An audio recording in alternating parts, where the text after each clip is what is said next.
أعوذ بالله من الشيطان الرجيم. بسم الله الرحمن الرحيم. فإذا لقيتم الذين كفروا فضرب الرقاب حتى إذا أثخنتموهم فشدوا الوثاق فإما منا بعد وإما فداء حتى تضع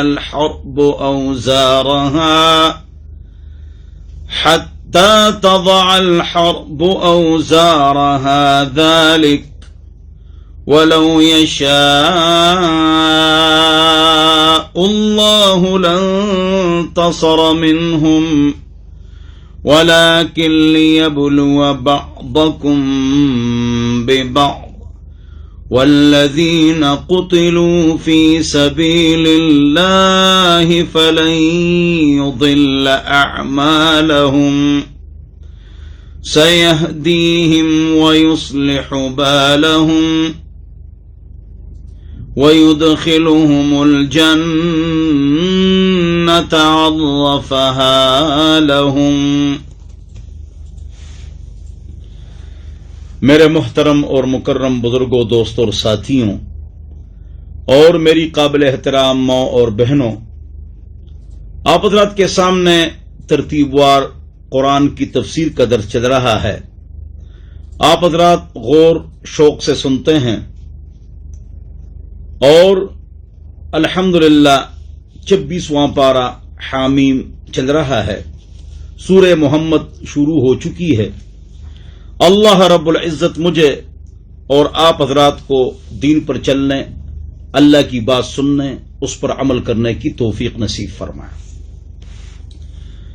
پاک رب کا پاک ارشاد ہے کہ جب تم کافروں کے ساتھ ملاقات کر لو تو ان کو گردنوں کے اوپر مارو. فضرب الرقاب، کتنا مارو؟ اتنا مارو میدان کارزار میں، حرب میں، اس کے علاوہ نہیں. جب وہ آپ کے اوپر حملہ آور ہو چکے ہیں، اسلام اور مسلمانوں کو تکلیف پہنچا رہے ہیں، تو تم بھی ان کو مارو. فضرب الرقاب فشد الوثاق حتى اذا اثخنتموهم فوق البنان. یہ الفاظ چاروں موجود ہیں، اور بھی الفاظ موجود ہیں. فرماتے ہیں کہ گردنوں کے اوپر مارو، پوروں کے اوپر مارو، پورے ان کے کاٹ ڈالو اور زمین میں ان کے خون کا کیچڑ بنا دو. حتی اذا اثخنتموہم فشد الوثاق، اور جن رسیوں سے آپ ان کو باندھیں تو اس کی گانٹ گرا مضبوط رکھو. اور جب جنگ مکمل ہو جائے تو اس کے بعد آپ کو اختیارات ہیں. کمانڈر کو اختیار ہے کہ آپ ان کو چھوڑ دیں فری، اگر ان میں اسلام کا جذبہ دیکھیں اور اسلام کا نقصان نہیں کریں گے، یا ان سے فدیہ لے لیں، یا ان کو غلام بنا لیں، یا ان کو ٹیچر بنا لیں، ان سے کوئی خدمت لے لیں. جس طرح جنگ بدر میں ان کے 70 افراد مارے گئے اور 70 پکڑے گئے، باقی بھاگ گئے.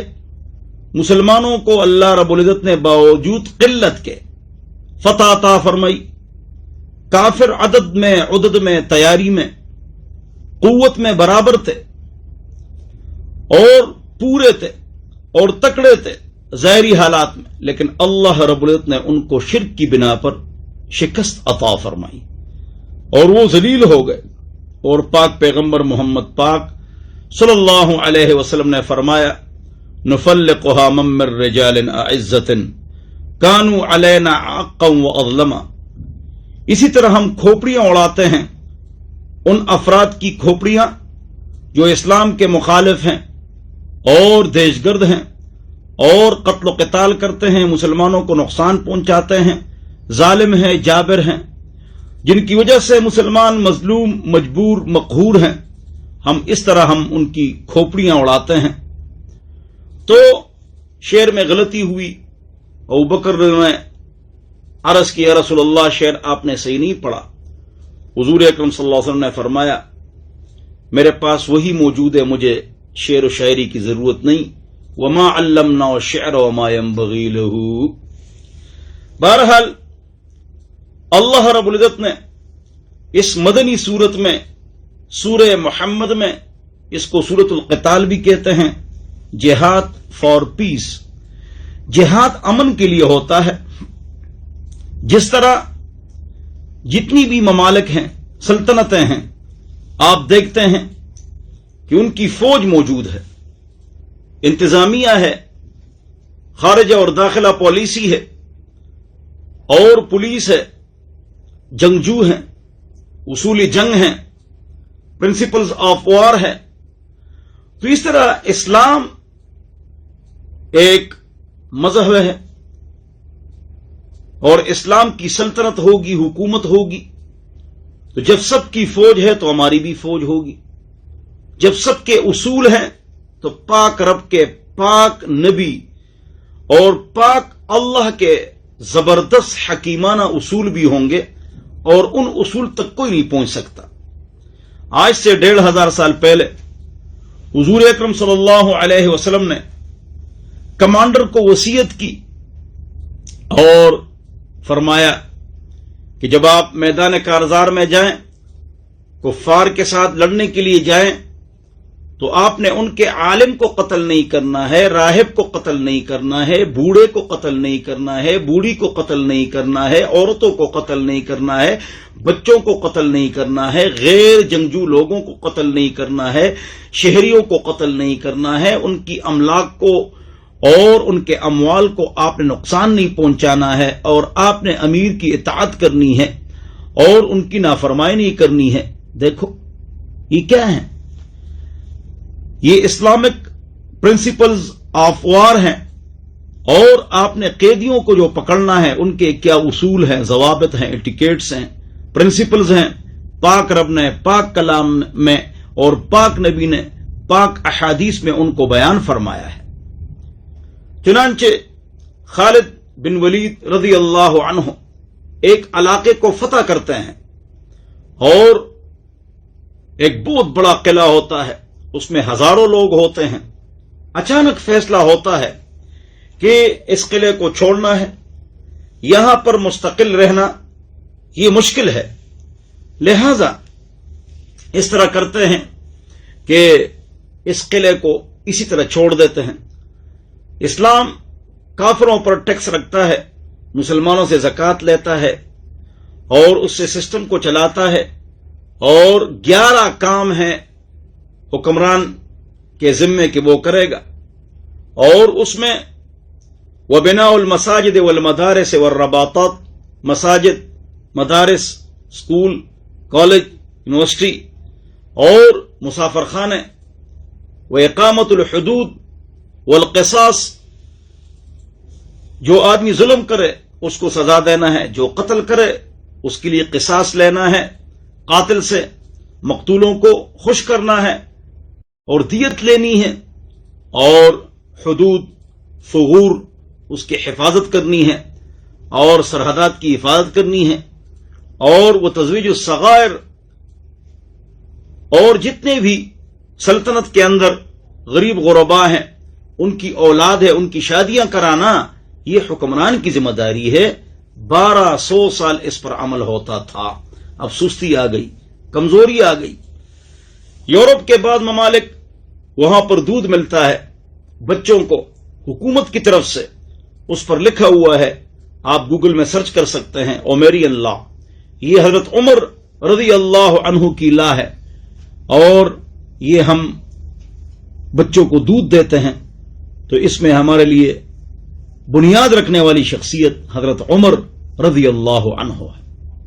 یہی بات انڈیا کے سربراہ عورت نے بھی کہا تھا کہ میں نے جتنی اسٹڈی کی ہے حکمرانوں کی تو میں نے دیکھا کہ ہاں مجھے حضرت عمر رضی اللہ عنہ کی جو سیاست حکمرانی ملی تو میں کوشش کروں گی کہ پورے انڈیا کے اندر اس کو نافذ کروں. پولیس رجسٹریشن اور جیل اور فوج اور ڈاک آبپاشی سرحدات باؤنڈری کی حفاظت اور اس کو ناپنا صرف رجسٹریشن اور مردم شماری یہ تمام چیزیں جو ہے نا حضرت عمر رضی اللہ عنہ اس کے موجد ہیں اور بہترین طریقے سے اس نے اس سسٹم کو چلایا ہے اور انٹروڈکشن کرایا ہے تعارف کرایا ہے. بہرحال پاک رب نے اس سورت محمد کا نام سورہ قتال بھی متعین فرمایا ہے. اس کو سورت القتال اور سورہ محمد بھی کہتے ہیں اور اس کے اندر اصول ہیں، پرنسپلز ہیں، ضوابط ہیں، اخلاق ہیں اور ایٹیکیٹس ہیں کہ کس طرح آپ نے جہاد کرنا ہے. اور تمام ممالک کی فوج ہے، تمام ممالک جنگیں لڑتی ہیں، سلطنتیں، تو اسلام بھی جو اس کی سلطنت ہوگی وہ بھی جنگ لڑے گی، اس کے بھی اصول و ضوابط ہیں. لیکن پوری دنیا کے اصول و ضوابط وہ اسلام کے اصول و ضوابط تک نہیں پہنچ سکتے ہیں، اس لیے کہ موجودہ جو ضوابط ہیں، حدود ہیں، اصول قوانین ہیں، وہ حالات واقعات کو دیکھ کر بنتے ہیں اور یہ تبدیل ہوتے ہیں، یا لوگوں کو دیکھ کر بنتے ہیں اور اس میں تبدیلی آتی ہے. اور پاک رب جو قانون بناتا ہے وہ فطرت کو دیکھ کر قانون بناتا ہے، فطرت تبدیل نہیں ہوتی. فطرت اللہ التی فطر الناس علیہا لا تبدیل لخلق اللہ. تو اس لیے اللہ کا قانون تبدیل نہیں ہوتا. جو قانون اللہ بناتا ہے وہ کل 8 قوانین ہیں جو پکے ہیں، اس کا منکر در اسلام سے خارج ہو جاتا ہے. اور اس کے علاوہ جو قوانین ہیں وہ قاضی کے ثوابدید پر ہیں، جج کے ثوابدید پر ہیں، وہ تعزیرات ہیں جو تبدیل نہیں ہوتے ہیں. اور اس کا منکر جو ہے نا در اسلام سے خارج ہو جاتا ہے، وہ حدود ہیں، وہ 8 ہیں. تفصیلی بحث ہو چکی ہے. اور تعزیرات جو ہیں وہ ہزاروں لاکھوں ہیں. وہ سزا، وہ جرم جو جرم ہو قرآن و حدیث میں لیکن اس کی سزا نہیں ہو، یا سزا ہو لیکن غیر متعین ہو، تو قاضی اپنی ثوابدید پر وہ اس کے لیے سزا متعین کر سکتا ہے. 39 کوڑے نہ کہ 40. اور اگر وہ عادی مجرم ہے اور وہ تعزیر کے قابل کوئی جرم کرتا ہے، وہ تعزیر قد یبلغ مبلغ القتل، ہدایہ کے اندر ہے کہ تعزیر کبھی کبھی قتل تک بھی پہنچ جاتی ہے. بہرحال اور حدود جو ہیں جو کل 8 ہیں، جو قرآن کی آیات، متواتر احادیث اور اجماع سے ثابت ہیں، وہ کل 8 ہیں. نمبر 1 عقل قیمتی ہے، 2 جسم قیمتی ہے، 3 مال قیمتی ہے، 4 نسب قیمتی ہے، 5 عزت قیمتی ہے. یہ 5 چیزیں ہیں جو قیمتی ہیں. تو پاک رب نے پاک کلام میں عقل کی حفاظت کے لیے نشے کو حرام قرار دیا، جسم کی حفاظت کے لیے قتل کو حرام قرار دیا، مال کی حفاظت کے لیے چوری اور ڈکیتی کو حرام قرار دیا، اور عزت کی حفاظت کے لیے تہمت کو حرام قرار دیا، اور نسب کی حفاظت کے لیے بدکاری کو حرام قرار دیا. تو جو آدمی ان 5 چیزوں کی حفاظت نہیں کرے گا تو پاک رب نے پاک کلام احادیث اور اجماع میں 8 سزائیں اتاری ہیں. مثلا کوئی آدمی نشہ کرے گا، اشربہ محرمہ 4 4 ایسے شراب ہیں جس پر حد ہے. اس کے علاوہ اگر کسی اور چیز سے آدمی نشہ لائے تو اس میں تعزیر ہے، اس میں حد 100 کوڑے نہیں ہیں. اور وہ اشربہ محرمہ 4 اس پر تفصیلی بحث گزر چکی ہے. بہرحال دوسری بات، اگر کوئی آدمی کسی کو قتل کرے گا اس کو قتل کیا جائے گا. غلطی سے قتل کرے گا وہ دیت دے گا. دیت 100 اونٹ ہے، یا 10,000 درہم ہے، یا 1,000 دینار ہے. یہ مشکل ہے آج کل، میں نے اس کو آسان کر دیا ہے. غور سے سنو، 10,000 درہم کے آج کل 36 کلو چاندی بنتا ہے. جو آدمی کسی کو قتل کرے گا جاری مجرا خطا اور قتل خطا اور شب عمد گفتگو ہو چکی ہے تو قصدن قتل نہیں کرے گا. تو اس صورت میں جو دیت ہے وہ 36 کلو چاندی ہے، 36 تولہ 8 ماشا چاندی. یہ انسان کی دیت ہے. 2021 ہے، آج کل یہ تقریباً 40 لاکھ روپے بنتے ہیں. بہرحال تو دیت ہے. اور اگر کوئی آدمی کسی کے مال کو نقصان پہنچائے گا اس کی 2 صورتیں ہیں. نمبر 1، چھپ کر مال لے جائے، اس کو کہتے ہیں چوری. سر عام مال لے جائے، بینک کو لوٹے، اس کو کہتے ہیں ڈکیتی. دونوں کی سزائیں الگ ہے. 10 درہم سے کم پر ہاتھ کاٹنا نہیں ہے. ایک وہ چیز جو خراب ہو تو اس میں تعزیر ہے لیکن ہاتھ کاٹنا نہیں ہے.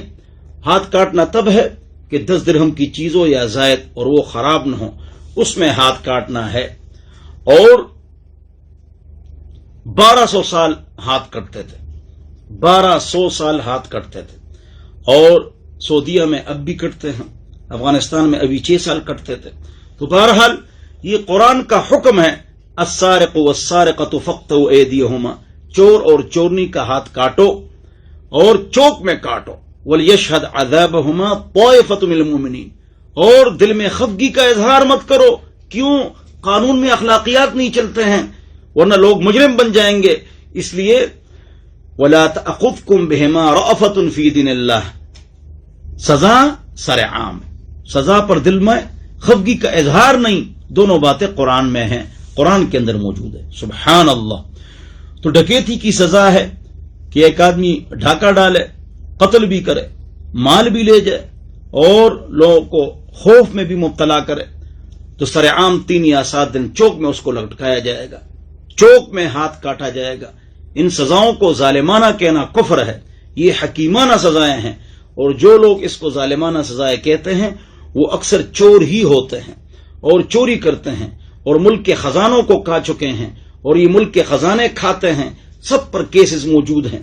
وہی لوگ اسلامی قوانین کو ظالمانہ کہتے ہیں، اس سے کفر آتا ہے. اور اسلامی سزائیں جو ہیں یہ حکیمانہ ہیں، ظالمانہ نہیں ہیں. آگے چلیے. تو چوری کی سزا بتلا دی، ڈکیتی کی سزا بتلا دی. صرف مال لے جائے، دایاں ہاتھ بایاں پیر کاٹا جائے گا. تم ان سزاؤں پر عمل کرو، چوری ڈکیتی ختم ہو جائے گی. یہ کرتے ہی نہیں عمل، پریشانی ہوگی. پھر حدود و قصاص کو نافذ کرو، قتل و قتال نہیں ہوگا، جرم چوری ڈکیتی نہیں ہوگی. اور یہ جو کرائمز ہوتے ہیں اسٹریٹ کرائمز یہ نہیں ہوں گے. بہرحال جب اسلام پر ہم عمل کریں گے سکون ملے گا، عمل نہیں کریں گے پریشانی آئے گی. آگے چلیے. تو اگر صرف خوف میں لوگوں کو مبتلا کرے، نہ کسی کو قتل کرے نہ مال لے جائے، تو اس کو پھر جیل میں ڈالا جائے گا. امام ابو حنیفہ فرماتے ہیں، امام شافعی فرماتے ہیں ملک بدر کیا جائے گا. بہرحال آگے چلیے. اگر کوئی کسی پر تہمت لگائے، بدکاری کی تہمت لگائے، تو یعنی اس نے ایک انسان کی بے عزتی کر لی اور اس پر بدکاری کی تہمت لگا لی، تو اس کی جو سزا ہے وہ کیا ہے؟ اس کی سزا 80 کوڑ ہے.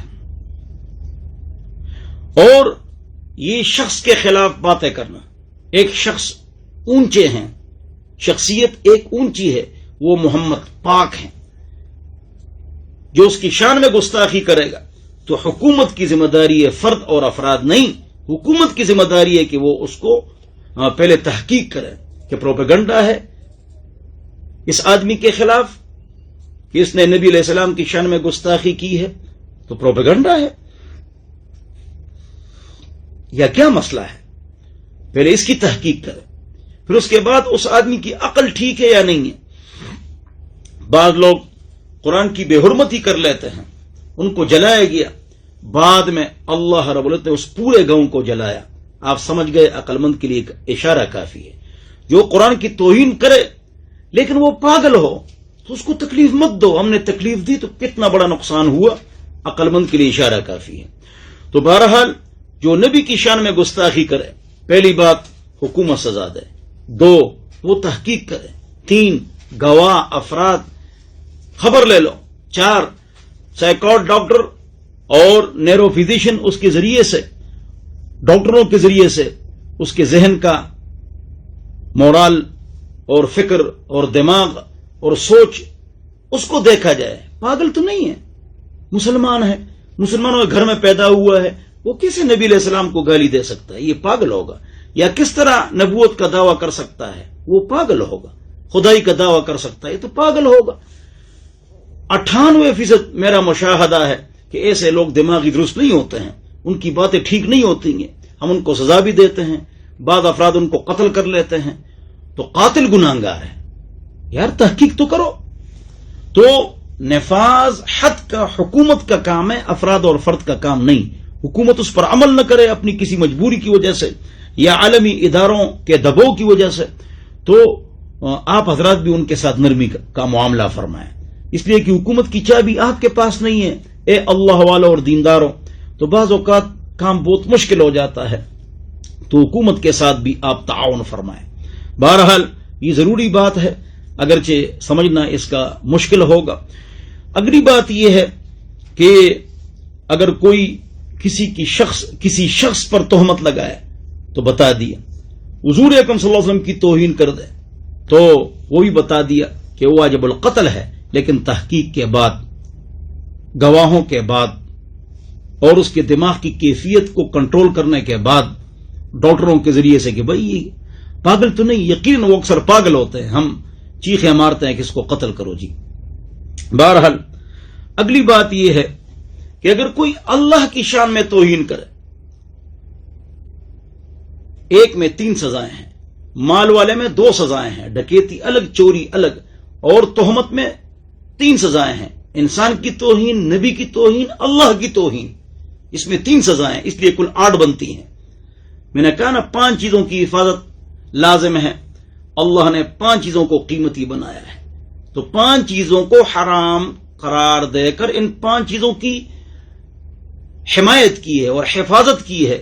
تو پھر سزائیں پھر کیسے 8 بنتی ہیں وہ میں نے بتا دی. انسان کی توہین، اس پر تہمت، نبی کی توہین، اس کی گستاخی کرنا، ان کی گستاخی کرنا، اور اللہ کی توہین وہ کیا ہے؟ ارتداد.